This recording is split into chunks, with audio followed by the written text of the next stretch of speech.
What's up everyone and welcome back to the channel. Today we've got Aljamain Sterling responding to Sugar Sean, Juliana Pena talking Ronda Rousey, Dana White's reaction to Tyson Fury and Triple C, plus much more.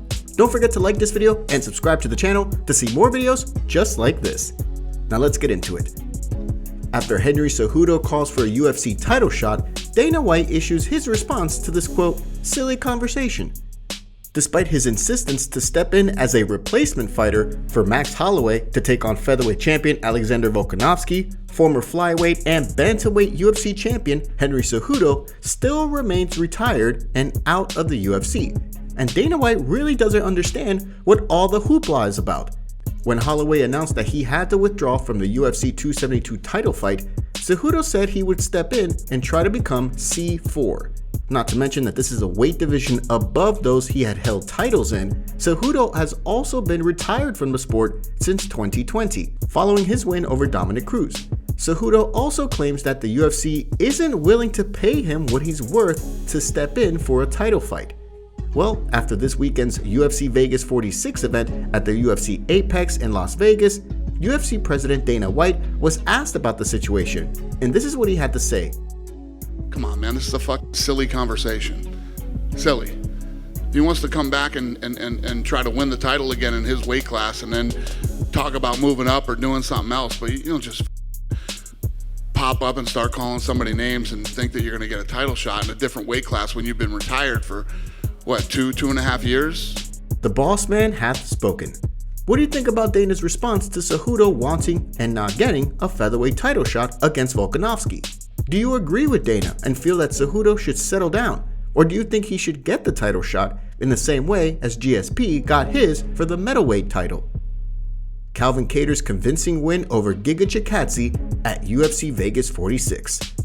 Calvin Kattar ended Giga Chikadze's 9-fight winning streak, 7 in the UFC, on Saturday night, with an impressive 5-round win over Giga Chikadze, throwing everything he had at the highly touted Georgian. The lopsided decision win puts Kattar back in the win column, bouncing back after he lost to Max Holloway 1 year ago this month via unanimous decision at Fight Island. This is one of Kattar's strongest showings in the octagon since he joined the UFC back in 2017, leaving Chikadze a bloody mess when the whole thing was said and done.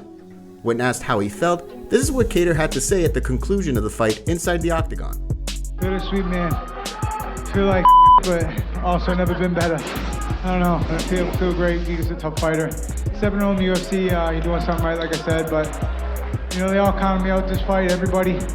And like I've been saying, man, you know, it ain't everybody who's counting you out, man. It don't matter about them. As long as you believe in yourself, that's all that matters. A fast pace, consistent hard punches, and ruthless aggression is what stood out in this fight from Kattar, who gets closer to the top of the featherweight division, almost certainly moving up in the UFC rankings when they come out in a few days' time. What did you think about Kattar's performance?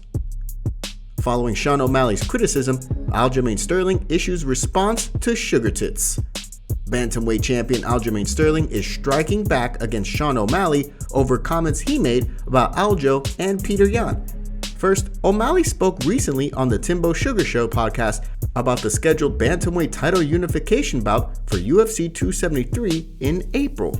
The fight was originally scheduled to be a co-main event for UFC 272 in March, but once Max Holloway dropped out due to injury for the other main event on the card against featherweight champ Alexander Volkanovski, the UFC ended up pushing this bantamweight title unification bout for April at UFC 273 instead. The UFC also placed the highly anticipated Colby Covington-Jorge Masvidal fight for UFC 272 in March. Now, days after the announcement, OMalley made these comments that clearly irked Aljamain. You know what's crazy to me? That, man, I guess I don't know if it's crazy or not. Peter and Aljo can't main event their own pay-per-view. So their main event pulled out, and they couldn't just, we'll be main event. They're not big enough. It's weird. Yeah, it is weird. Aljo, the best division in the UFC, maybe, and they can't even headline their own pay-per-view. Yeah. And now here's how Aljamain responded to those comments on Twitter. Sugar Tits, be careful when speaking about the top dogs in my division. Last time you barked at a ranked fighter, you made a remix to Tory Lanez single Broke Leg, featuring the Ecuadorian. Aljamain decided to poke fun at O'Malley's injury that he sustained against Marlon Chito Vera at UFC 252 in August of 2020. Still, O'Malley is coming off a first-round TKO win over Julianna Pena at UFC 269 in December. But what do you think about Sterling's response to O'Malley? And do you believe O'Malley's criticism of the Yan-Sterling fight is fair?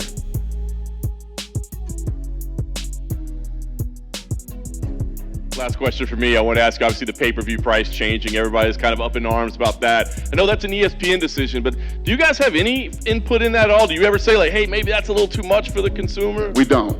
We don't have any say in that. You know, we gave the pay-per-views to ESPN, so yeah, that's their decision. You know how I feel about that stuff. I don't love when prices get raised, but it's not my decision, it's theirs.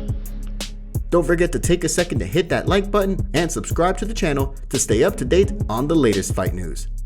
Dana White's reaction to Tyson Fury and Francis Ngannou back and forth online over a potential fight. The brief back and forth between UFC heavyweight champion Francis Ngannou and WBC heavyweight boxing champion Tyson Fury on Twitter has gotten a lot of eyeballs and press, and now Dana White is weighing in with his own comments about the whole situation. Ngannou started the whole thing off when he let it be known earlier this month that in his next UFC contract, he'd want to include a clause that would allow him to fight professional boxing, saying he'd love to mix it up with Tyson Fury and Deontay Wilder. Fury heard those comments and made a fake fight poster between him and Ngannou, asking if anyone would love to see this bout, prompting Ngannou to respond, and the two generally trash-talking online. But after UFC Vegas 36 this past weekend, UFC President Dana White made it known that he's not surprised by any of this. This is what he said during the post-fight press conference. No, listen, man, these guys, none of this surprises me. It's like,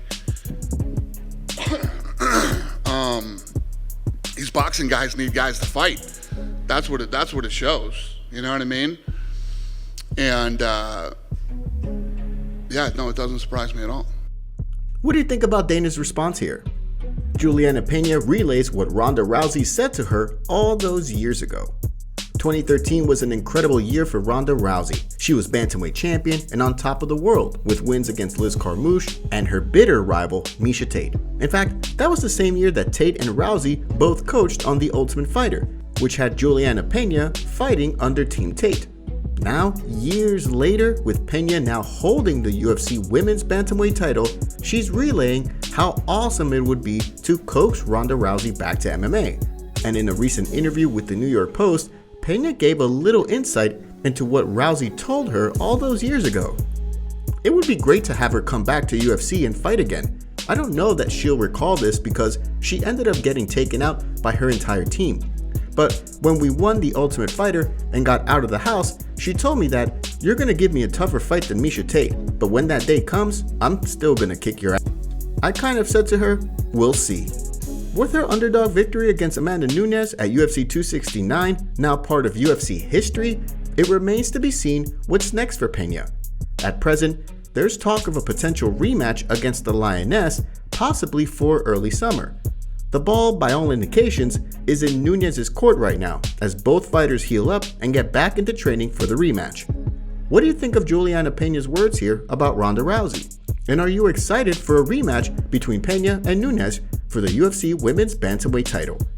Today's video was jam-packed with some juicy stories from the fight world. What are your thoughts about what's going on in MMA? Don't forget to smash the like button and subscribe to the channel to see more videos just like this. See you next time.